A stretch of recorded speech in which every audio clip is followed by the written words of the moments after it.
Kogan again in A10, and now we're going to be talking about...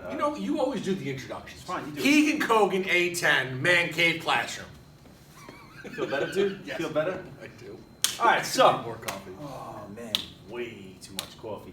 All right, so now we're going to be talking about China and, of course, trade. I almost feel like they go hand in hand. Yeah, and if you think back to a couple of episodes ago, I kept, foreshadowing the open door. Open door. The open door. There's and a we're reason kind of for it. getting there. So let's go with this cartoon because there's no better way to do it than this. Of course, we have a Chinese individual in the background. Notice how he's drawn with less than human-like characteristics, long claw-like fingernails. Kind of goes back to our immigration unit with the Chinese Exclusion Act, Chinese being discriminated against when they came to America. Right. So here we have a dinner party taking place. And of course, the way he's drawn to make look evil and exaggerated, you wouldn't do something like this today. This is definitely something that, is racist. Here he is. There's a dinner party going on, and he hasn't been invited. No, and if you notice, this is it almost resembles a pizza pie. Yeah, it does. And they are cutting up the different pieces of the pie. So, imagery, we've got the Queen of England, we've got the Kaiser of Germany, we've got the Tsar of Russia, we've got the Emperor of Japan, and we got France. And what are they all doing? They seem to be cutting up or want a piece of China. And why does everybody want a piece of China, or why does anybody even want anything to do with them? It usually has to do with trade. And people. Even back then, China's population was one of the highest in the world. And when you have a lot of people, you have a lot of people that might want to buy your products. So if we look here, something else similar, the one country that is left out in this cartoon, in the previous political cartoon, the one country that's left out here and would want to be a part of this, as my remote is just failing on me miserably, would probably be the United States. So if we look at another political cartoon, it's not plugged in. There we go. All right.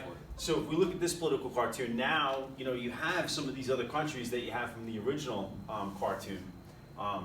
So you have these countries that are in this cartoon or also in this cartoon. However, the new addition here is Uncle Sam and the United States. And I like about this one, we've got the same countries again, all with their shears. Shears now. Cutting up a map of China. Here's Uncle Sam looming over them, much larger, and he doesn't have a pair of shears. He's got a sword. He's got a sword, and he's probably got a document justifying or trying to find some reason to kind of get involved in this. So when you look at how he's able to do this, this gets us into this sphere of influence.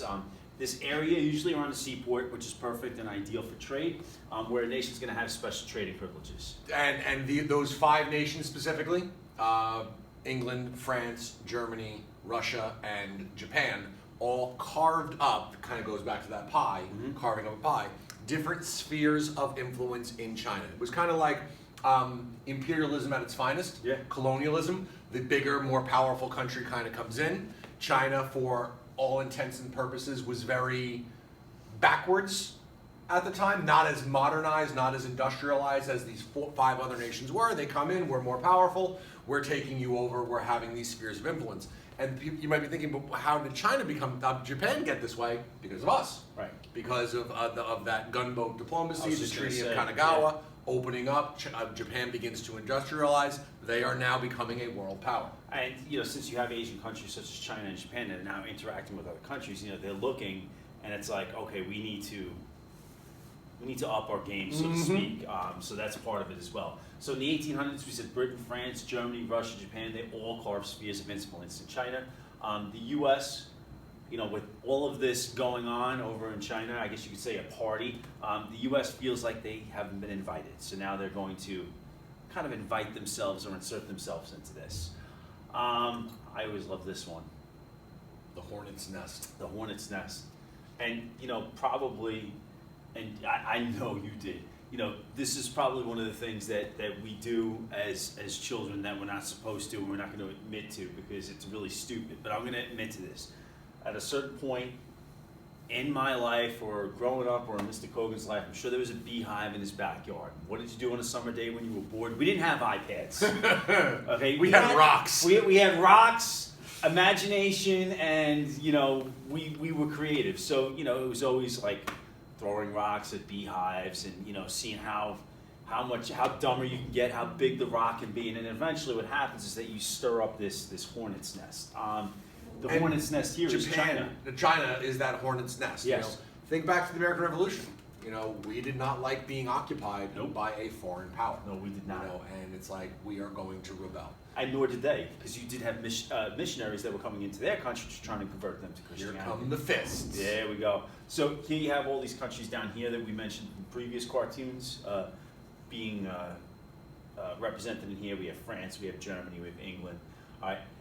So when you look here, and where we're getting at with this is that you did have people in China who did not like that foreign outside influence. So what did they do? They started to rebel. With the open door policy, Secretary of State John Hay said that this was going to allow any nation to trade in any other sphere of influence. And when we talk about being allowed to do that, you had a lot of Chinese who were there who did not like this idea, and they started to resist. So they formed this society called the Righteous Fist of Harmony, better known as the Boxers. Yeah, and this open door policy was genius on John Hay's part, because it's like, all right, England, you've got your sphere. France, you've got yours, blah, blah, blah. Now, we're going to open the doors to everyone else. And by everyone else, we meant us. Mm-hmm. So America was able to trade in the other 5 different spheres of influence, thus gaining more power. And again, they wind up lashing out at foreigners, and they were trying to really expel this outside influence. Of course, while all this rebellion is taking place, we want to go in there and put down this rebellion. So if you look here, Uncle Sam is getting ready to fight as well. I get the battleship. What is that? I think that's a battleship as well, isn't it? Oh yeah, it is. It is a battleship. There's the front. Oh, it's facing Crow's us. nest, yes. Guns on the Gotcha. outside. Yep. I was always like, it's a spiked ball. But no, you're right. It's Or, we're looking at the profile here, and we're looking at the, I don't know, the artistic terminology. Face front. Yeah. And again, since we're bringing up, whole industrialized societies versus non-ones, a non-industrialized society, at this point in time, they're going to fight with swords, very, very ancient, whereas the United States is moving forward with their bigger navy. So they're going to also move in with other countries, and they're going to put down this force that is rebelling in China. You can even see here, the way they've depicted in cartoons of what they were doing to people. A woman on the floor in the American flag. Child. Yep. Always really depicted as really like evil, savage, Less than subhuman. human-like. Yep. And again, another image just showing you all of the countries that were involved. The eagle. I love it. Every animal in here is represented by a country. United States. Oh, sorry. The United States was over here. This was about representing Germany as well. I don't get the chicken.